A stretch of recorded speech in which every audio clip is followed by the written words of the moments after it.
Legends say that before Captain Kidd was hanged in England on trumped-up charges of piracy, he stowed his massive treasure away from prying eyes. The legends say that this treasure was dug deep in Oak Island and is the reason for the island's mystery. Whether that legend is true or not, no one can tell. What we can tell is the extraordinary story of Captain Kidd and how a lowly ship hand rose to the pinnacle of his career and was dropped from it by the tragic hand of misguided justice. And that's what this video will be about.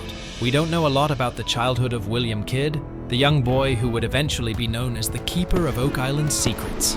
Some say he was born in Dundee, others say he was born in New York City. No one knows where Kidd was before 35, but we know that at 35 years old, he was a member of a French-English pirate crew sailing the Caribbean under Captain Jean Fantin. But Kidd was never content with just being a member of a pirate crew. During one of their voyages, Kidd led a mutiny and ousted Jean Fantin.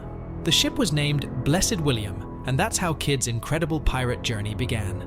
Very soon, Kidd built a successful life as a hired hand for colonies who needed ships for war. He raided French islands on behalf of the English and became very rich. At 37, Kidd was already wealthy enough to get married to Sarah Bradley Cox Oort, a twice-widowed woman in her early 20s who was one of the richest women in New York. By the time he was 41, Kidd was one of the most successful pirates in the world.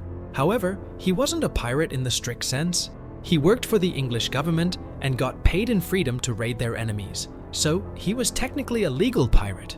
He was what they called a privateer, a pirate for the government. He was so trusted by the English that he was appointed by King William himself and mandated to attack pirates and the French during the English-French War. This new venture was so huge that Kidd had to sell his ship and raise money from 5 English noblemen for the mission. In the end, the adventure was unsuccessful, and due to political intrigues and his impudence, Kidd became a wanted pirate. There are many reasons why Kidd failed in this mission. The first was plain old bad luck.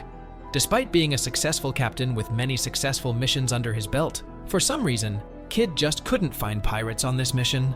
This soured the mood of his crew, and many of them threatened him with mutiny. However, Kidd wasn't just a wanted pirate, he was a rich wanted pirate. While Kidd's mission had mostly been a failure, because he hadn't encountered a lot of pirates and had lost a third of his men to cholera, he'd managed to capture the 400-ton Quetta merchant, an Indian ship hired by Armenian merchants.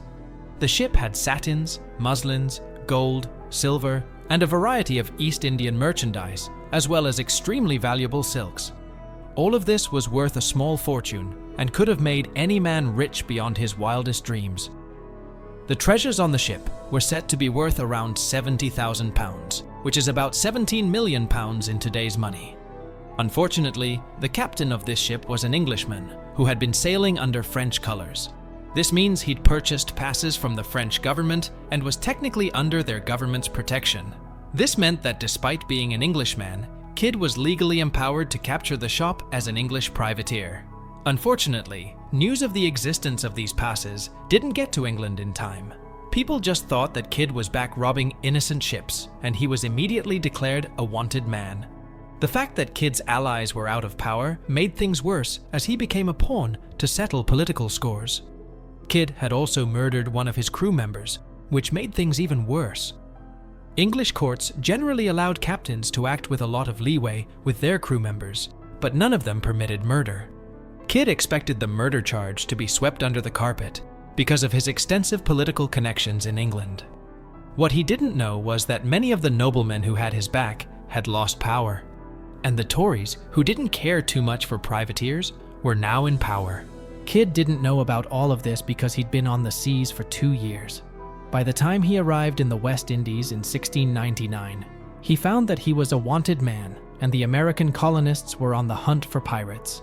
Kidd negotiated a temporary pardon with the arresting authorities and fled the West Indies. On his way to Boston, Kidd landed on Gardiner Island and hid a portion of his treasure. When he landed in Boston, he was arrested by the governor of New York and sent to England to face trial. 2 years later, Kidd stood trial and was sentenced to death for murder and piracy. Kidd's political friends refused to help him, and he was hanged.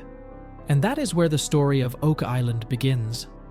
During Kidd's trial, he confessed to the treasure he hid on Gardiner's Island.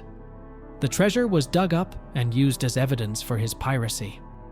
However, a few years after Kidd's death, an old sailor and soldier was on his sick bed. This man was considered a mysterious fellow in his community, as people didn't know what he did in his youth.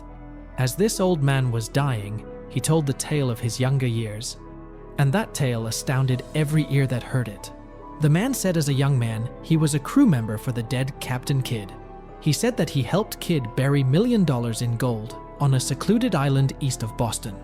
He claimed that he didn't dare reveal the location of the treasure or its secret for fear of being captured and killed like Kidd was. But since he was on his deathbed anyway, he had no problems revealing the secret of the treasure to the people he stayed with. If this is true, it would mean two things. The first is that Kidd didn't just capture the 400-ton Quetta merchant.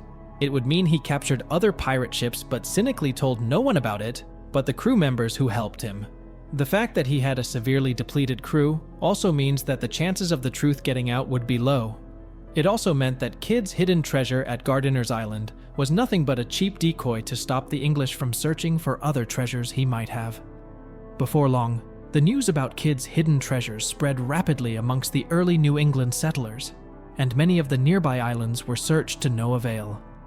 The stories were so popular that McGinnis, the person who eventually found the money pit, recalled it when he went searching for treasure in Oak Island. The question that remains now is this: could that old crew member of Captain Kidd be trusted? Was he telling the truth?